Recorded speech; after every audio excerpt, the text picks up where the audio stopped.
Welcome, welcome everybody to the next edition of the Stay on Course podcast. Today, I have Tonya Odio, and she is an operational strategist and founder of Executive Foundations, where she helps entrepreneurs scale with clarity, structure, and sustainable profit.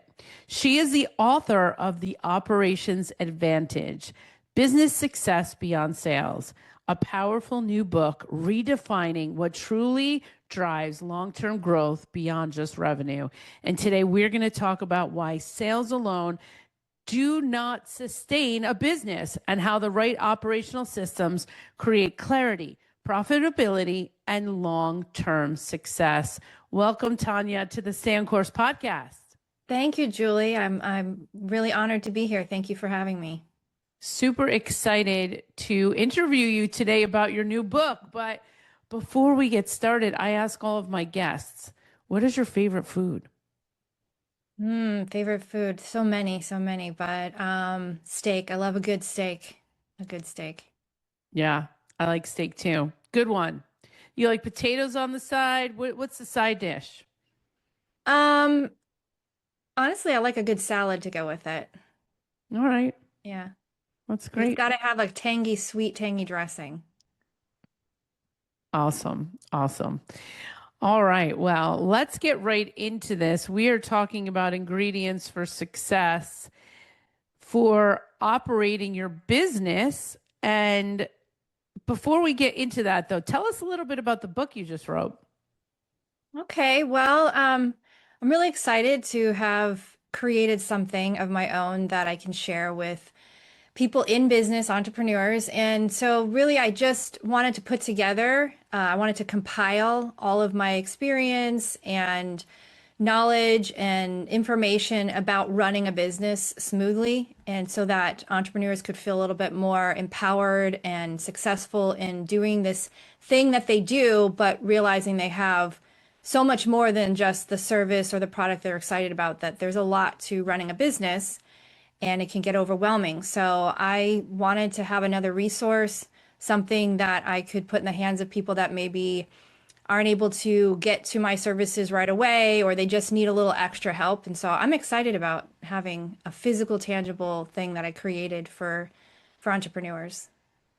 I'm so excited to get into these ingredients for success because I really feel like everybody listening needs a little bit of your genius.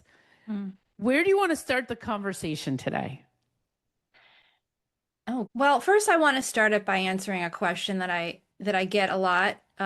What is operations? So I'll say, I help people with their operations, and even small business owners, entrepreneurs give me this look like they're trying to scramble and understand, what are you talking about?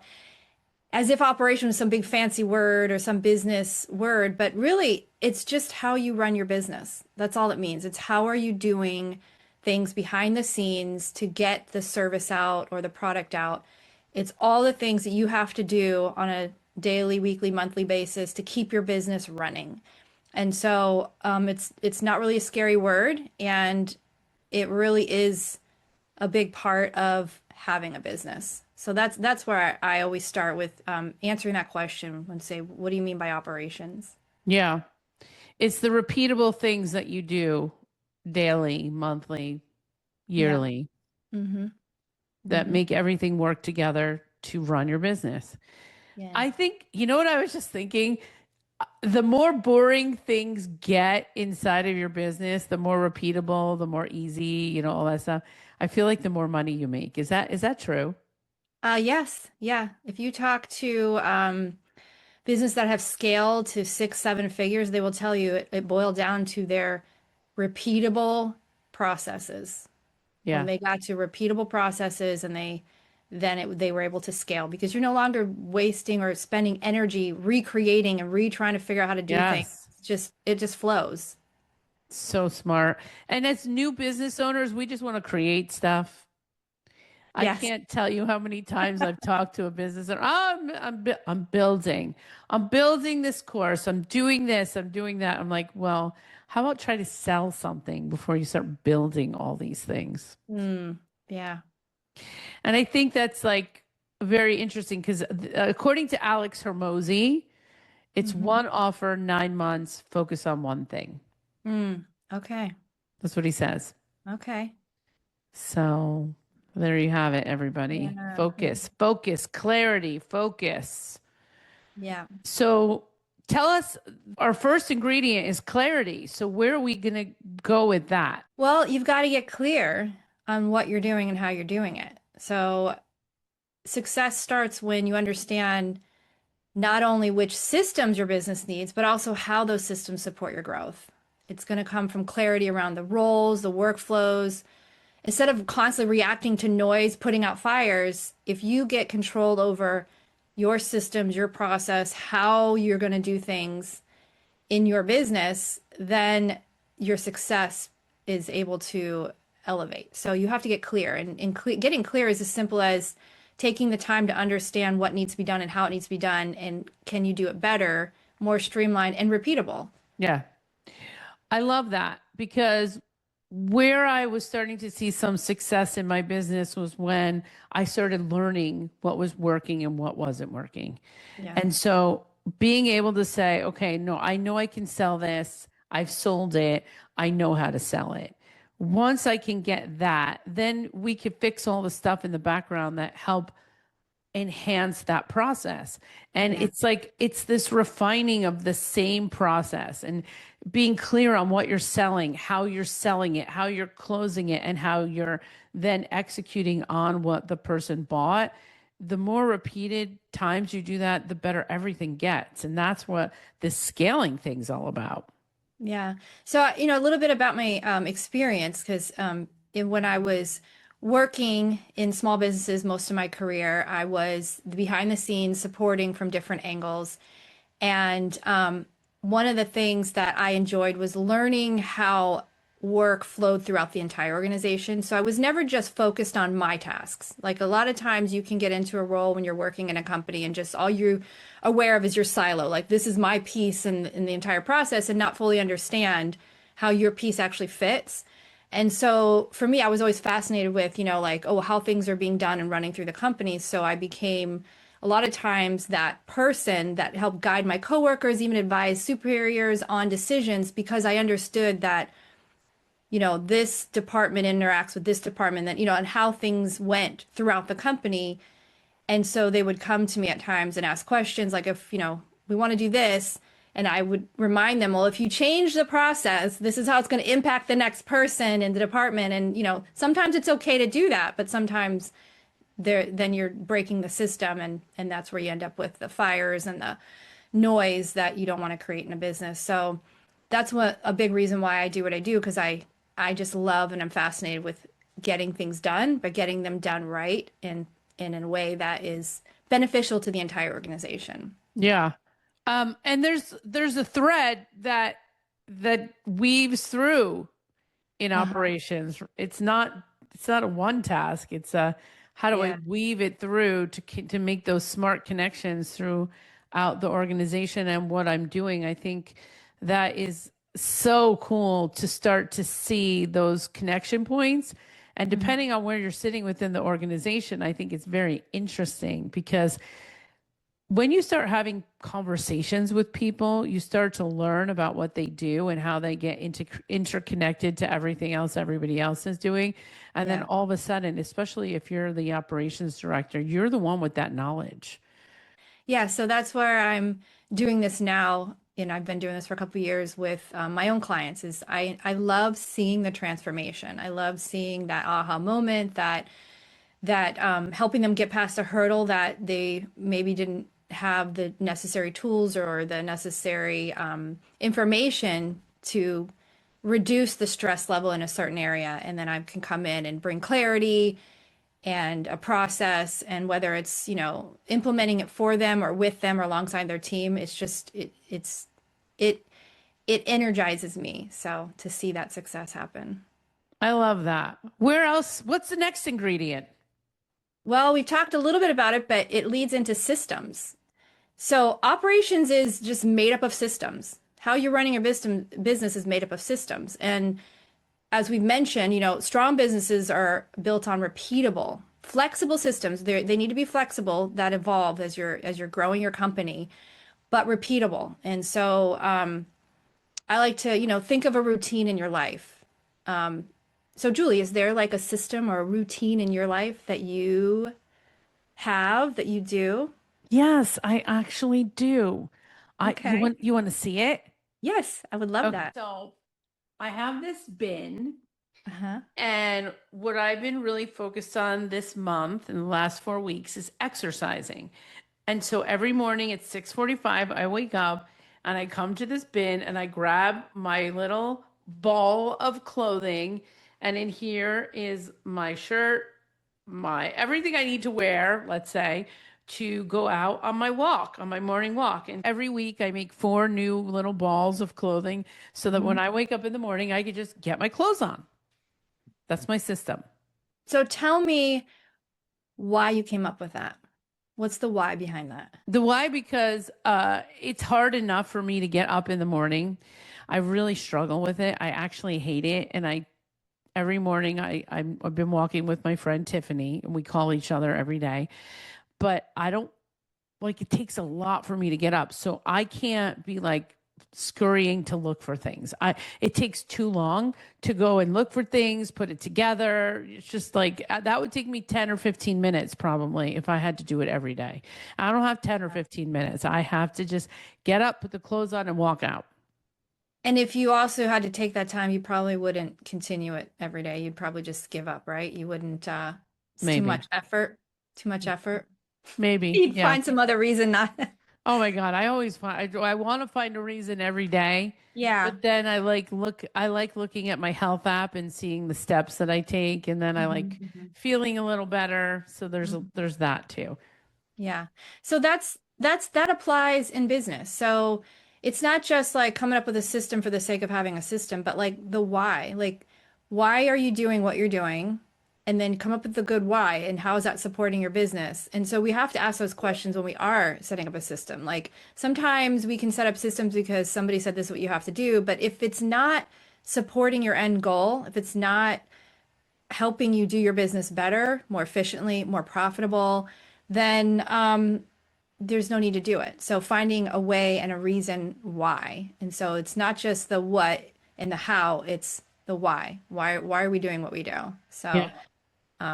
yeah. And now we have so many opportunities with AI and Claude and GPTs that we can create agents that create systems for us. There's so many. Mhm. I'm so excited about all the possibilities. I Yeah. now you got me thinking because I'm like, oh gosh, what else can why don't I use that same, mentality with the clothing in the business? There's a lot of time that I'm probably wasting doing things. And there's an element to that because I will tell you one of the roadblocks, even, in my own mind or in a lot of CEOs and founders and entrepreneurs, is the time it involves sometimes to get started with the new system.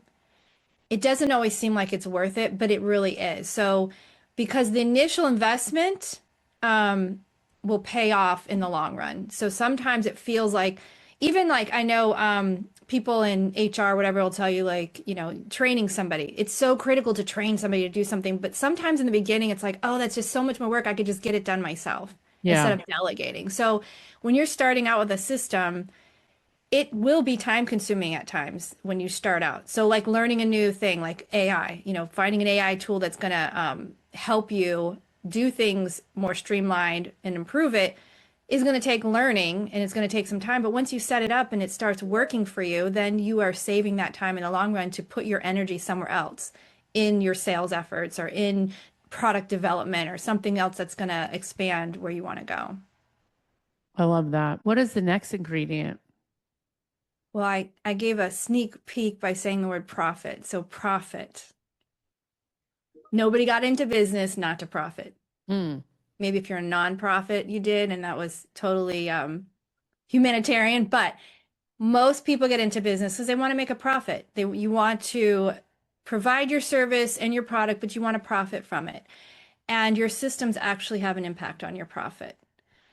We all want to increase our sales, but what's more importantly is how much is left after your cost? How you operate your business actually impacts that. So you can Mm. look at what your sales are, but if you don't know how to run your business smoothly and see how what you're doing impacts or eats into your profits, then you're just going to be chasing dollars all the time and being frustrated because you don't have much left after, you're done with at the end of the day. And so one way to increase your margins is by auditing the way you get work done. Just look at, is there waste in time? Is there waste in resources, in costs? And, that's done on an ongoing basis, just making sure you're staying on top of what you're doing. I love that. You know what's interesting? I was having a conversation this week with somebody I used to work with, and she goes, "Why don't you ask Claude? Why don't you ask Claude to analyze what you're doing and seeing where the bottlenecks are and how you could make things more efficient?" Nice. I Did wasn't you do it? No, not yet, not Yeah. yet. But I'm like, oh God, like that's so annoying in a way because now everything you have to question. Yeah. Can I do this better? Or with the Ben Hunt Davis was on my podcast once. He wrote a book called "Will It Make the Boat Go Faster?" Hmm.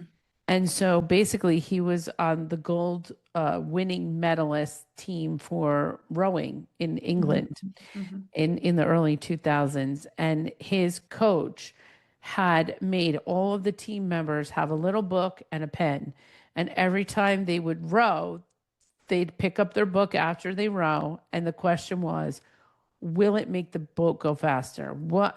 Did anything we Mhm. did today make the boat go faster? Or if we do this, will it make the boat go faster? Right. And it's this consistent like lens of looking at your business and what you're doing on how to make it better. Yeah. A real one that I saw in my career when I would, work in different companies, one of them is auditing your software. So sometimes when we have a gap in a software, we just fill it with another piece of software. Like, well, we can't accomplish this part of the process in here. And so and before you know it, it gets out of hand. And so looking at all the different tools you're using and seeing where you have overlap. And so maybe you're paying for tools that really, if you were to eliminate it, you could accomplish the same goal because of another tool. So looking at software and seeing how much software you're actually using and what's necessary and unnecessary and reducing that and looking at redundancy and workflow. I think that for small business owners, they're so stuck in the weeds in so many Mm-hmm. ways that it's so hard to get out to see all these opportunities to save money, to make more money, to make things better. Yeah. So that's why we hire people like you. Yes. Yes. You cannot do it all alone. I have a client that whenever I would bring an idea or somebody, or I'd bring another expert, because I will do that. If there's an area that's not my expertise, I will find someone that is and match them to the right client. And he'll say like, it just, why didn't I think of that? And I'm like, because we weren't meant to do everything alone. So you gotta partner with other people with other geniuses to help you grow. So don't ever like beat yourself up like, oh, I can't do all this myself, because we're not meant to do it all by ourselves. That's why we have other people doing what they do, and we're all interconnected. Absolutely. Absolutely. What else should we know about getting more profit into our business? Well, a a big one is looking at your P&L. I don't know if people look at their profit and loss or their income statement, and does that report tell you how much profit margin you have on each service, each product? Are you able to easily read it and say, yeah, I understand where the money's coming in and where it's going out? And Mm. understanding the difference between gross income, um, your gross, after you have cost of goods, and then your bottom line. Like being able to look at each category and drill down and see where you might have a service that you do high volume in, but the profit margin's really low. And so there might be a place for that in your business, but how much effort do you want to spend selling a service or product with very low profit margin? Versus maybe you have a service that you didn't realize that has a high profit margin and it's serving your clients well, you're just not really promoting it that much. And maybe you need to increase efforts on promoting that more. Mm. But then you drill down to and you go, okay, I've got operating expenses. What's an operating expense? That's an expense that you're incurring regardless if you have a sale or not. It's just to keep your doors open. That's your rent. That's your software. That's your payroll if you have employees that they're getting paid regardless if you made a sale. So understanding the difference between expenses. So really being able to have a P&L organized and simplified so that you can see your numbers. It's really important that you're looking at them at least every month so you can see what's happening and find areas to drill down in. Smart. Interesting. I hate to keep talking about AI, but I'm going to just for one more second because I'm obsessed. I'm obsessed well, I think I'm obsessed with the possibilities, especially that now I'm learning Claude. Mm-hmm. And, having a P&L statement and your offers, I'm wondering like what this looks like. You pull it into Claude, you pull in your P&L statement, you pull in your offers, you pull in whatever other data points, and you have it analyze it. You have it, act as a chief operations expert strategist and tell you like what you should be focusing on. I'm sure it would come Mm-hmm. out with some interesting answers. Yeah, yeah, I believe it would. I haven't not done that, but that's a great tip. I find that anything I put into AI, yes, it gives you some valuable insight, but then what are you going to do with it? Then you got to actually take action with it. Yeah, I think Yeah. that's the accountability part where we need to do that. I think I'm going to do that. I think I'm going to take my because you just gave me that idea because we just worked on my P&L together. Yes. I have that data, and what's nice about Claude is it gives you a very visual example of stuff. So, as a Mm-hmm. small business owner, you could probably even put some KPIs, some metrics together for yourself, things that you do at bigger companies. I think you can use some of these tools, systems. These tools are systems for your business. Yeah. And then that becomes part of your operations, like, okay, we're going to pull this, we're going to make a report based Yeah. on this in Yeah. Claude that we're going to pull every 6 months. And Yeah. we're going to look at it and we're going to see what's going to make the boat go faster. Mm-hmm. So that goes down to the what, the how, and the why. So the what, like what am I doing? And then how, that's you're pulling in how is the tools. Like I'm gonna, this is how we're gonna do it. This is the process. And then the why, well, because this is the result that I need from it. So Hmm. yeah, absolutely. A lot of work to do, Tanya. A That's why we're lot. in business. It's fun though, right? It's fun. Well, let's talk about fun for a second. I don't know. Yes, business is fun, but for me, some of the work that we did, it's not the stuff I want to do because it feels. I don't like to look at numbers. I don't like to. I just like the whole QuickBooks thing and Intuit and bank accounts. That there's things we like to do in our business, and then there's Yes. things that we don't like to do. Yes. But how did you feel when it was done? I mean, I felt great, but I felt also great that I didn't do it myself. Right, exactly. But now you have this tool and this, which I think is a weapon, because now it's empowered you and giving you information you didn't have before. And so, yes, and that's where it goes back to you're not going to do it all yourself, but it's still part of the process of having fun as a business owner is like, okay, you found the right person to help you, and now you're empowered to have control in this area of your company. Yeah, I think that's the key right there. Yeah. You can't do it all yourself. And there No. has to be a transition point where Mm-hmm. you have grinded to start this business. And that's the truth because solo business owners, they have a lot to do. Yeah. Getting to the point where you get to hire your first person and Mm. then bring in people to help you do the stuff that you want to do and really build the business that you've dreamed of. Build the business where you really want to do things, you know? Yeah. And so I just got this alert threat on my phone. There's always these Apple alert threat. Oh So gosh. there's all this stuff that like comes up in the day. Yeah. And I think as a business owner, we need to make sure that our tools, our systems, our processes are right so that we can have the bandwidth to deal with stuff like this. Yes. Yes, it does free you up when you have systems in place and they're repeatable and they're running and it's not always relying on you. So, absolutely. Exactly. Well, thank you, Tonya, so much. Tell us a little bit about where we can find you and our book, your book. Yeah, so my book is for sale on Amazon beginning June 4th. It's launching. I'm super excited for that. And I have a website, executivefoundations.com. You can also find me there. And I'm on LinkedIn. So absolutely. Love that. Love that. Thank you so much for being a guest on the Stay on Course podcast. Thank you, Julie. This was fun.